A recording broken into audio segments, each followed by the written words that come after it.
안녕하세요. 김성겸 목사입니다. 산돌 성경 읽기에 오신 성도님들 환영하고 축복합니다.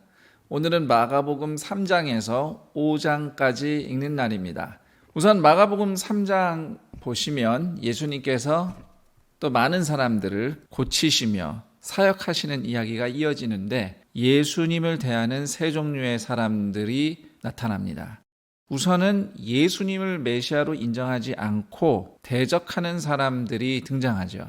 마가복음 2장에 이어서 3장 앞부분에서도 같은 안식일에 회당에서 예수님이 손이 마른 사람, 손에 어떤 장애가 있었던 것 같습니다. 그 사람을 고쳐주시면서 바리새인들과 충돌이 일어나는데 그때부터 바리새인들이 본격적으로 예수님을 죽일 계획을 세웁니다.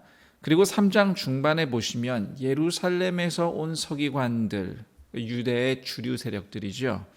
그들이 예수님을 마귀대장 바알세불의 힘을 이용한다며 비난을 하는데 이들은 예수님의 능력을 보고도 예수님이 메시아이심을 부인하는 사람들인 것이죠. 그리고 두 번째로는 예수님을 따라다니기는 하지만 예수님을 메시아로 제대로 알지 못하는 사람들이 또한 등장합니다. 많은 사람들, 유대인, 이방인 할 것 없이 치유를 받기 위해, 병고침 받기 위해 예수님께 몰려오지만 그분을 하나님의 아들로 알아보는 사람은 아직 없습니다. 그리고 세 번째로는 예수님을 믿고 따르는 제자들이 소개되어 있습니다.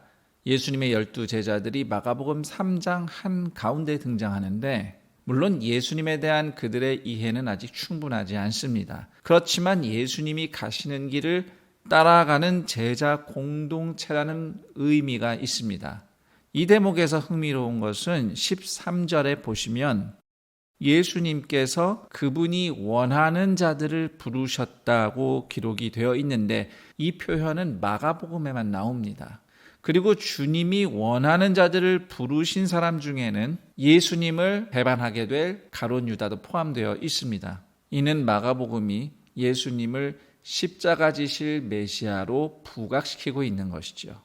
그리고 마가복음 4장에는 예수님께서 본격적으로 사람들에게 하나님 나라 복음을 가르쳐 주시는 이야기가 적혀 있습니다. 그동안 주님의 치유와 능력을 보고 몰려왔던 사람들에게 예수님께서 이제 말씀을 들려주시기 시작하는데요. 그 첫 말씀으로서 마가복음이 기록한 이야기는 4가지 땅에 떨어진 씨의 비유입니다. 우리가 마태복음에서 이미 읽어봐서 알지만 그 비유의 내용은 복음을 듣는다고 해서 다 믿고 주님을 따르는 것이 아니다. 이런 의미가 담겨 있는 비유잖아요. 사실 마가복음 4장 33절에 기록되어 있는 것처럼 예수님은 유대 서민들이 이해하기 쉽게 농경사회의 일상에 빗대어서 천국 이야기를 들려주셨거든요. 그런데 10절 이하 내용을 보면 제자들이 그 이야기마저도 이해를 하지 못합니다. 이것은 제자를 비롯해서 그 당시 많은 사람들이 아직 주님의 말씀을 제대로 이해하지 못했음을 보여주는 것이기도 합니다.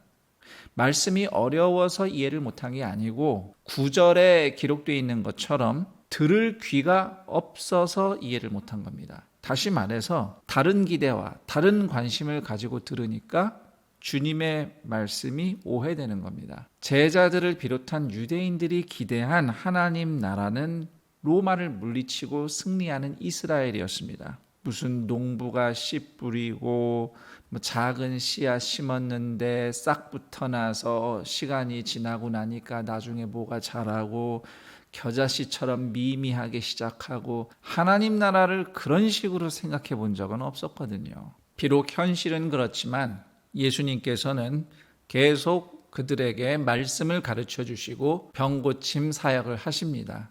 왜냐하면 겨자씨 비유처럼 그 시작은 미미해 보이지만 결국은 하나님 나라가 왕성하게 될 것이기 때문입니다. 그리고 마가복음 4장의 마지막 이야기는 예수님께서 갈릴리 호수의 광풍과 파도를 잠잠하게 하신 이야기가 기록되어 있습니다. 말씀을 아직 이해하지 못하고 있는 제자들에게 예수님께서 메시아로서의 권능과 그 영광을 보여주신 사건이죠. 그리고 마가복음 5장에는 거라사 지방 그러니까 갈릴리 동쪽 이방 땅에 귀신 들린 한 사람을 주님께서 고쳐주신 사건이 기록되어 있는데, 귀신 들린 사람들이 보여준 요소들을 좀 살펴보면 더러움, 폭력성, 통제불능, 누구도 알아들을 수 없는 괴성, 소통이 안 되는 상황이죠. 광기, 자해, 비인격성, 그리고 무덤가. 예수님은 그 사람을 이런 것들로부터 해방시키신 겁니다. 이런 것들은 죄와 사망의 권세로 묶을 수 있고요. 예수님은 바로 그 죄와 사망 권세로부터 그 사람을 구원하신 겁니다. 그리고 마가복음 5장 뒷부분에는 회당장 야이로의 죽은 딸을 예수님께서 다시 살리신 기적이 기록되어 있습니다.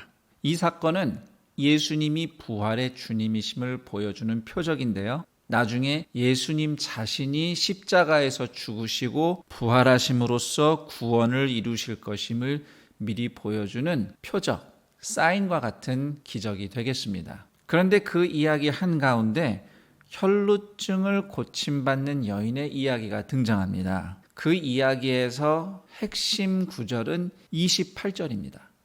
그의 옷에만 손을 대어도 구원을 받으리라고 생각한 믿음이죠. 이스라엘의 모든 남자들은 민수기 15장의 율법에 의해서 발 밑에까지 내려오는 겉옷자락 앞 뒤에 하나님이 이스라엘 백성에게 율법을 주셨다는 것을 기억하는 옷술을 달았습니다. 예수님 시절이 되면 선지자 또는 하나님의 사람이라고 존경받는 사람들의 이 옷술을 붙잡고 기도하는 관습이 있었다고 합니다.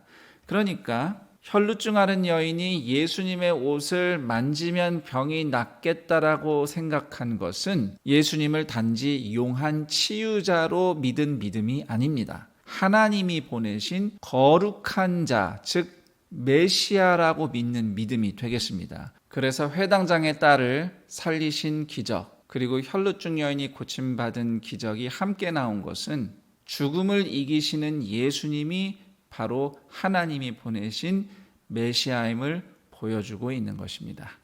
이렇게 마가복음 3장에서 5장까지 살펴봤는데요. 마가복음은 마태복음보다는 투박합니다. 그리고 투박하게 던지는 질문이 있습니다. 당신의 기대와 관심사가 달라서 예수님이 메시아요 구원자이심을 제대로 보지 못하고 믿지 못하고 따르지 못하고 있는 것은 아닌가라는 질문입니다. 마가복음을 읽으면서 예수님이 가신 길은 물론이고 제자가 가야 할 길이 무엇인지 다시 한번 되돌아보는 시간이 되었으면 합니다. 그럼 저는 이만 인사드리겠습니다. 내일 다시 찾아뵙도록 하겠습니다. 감사합니다.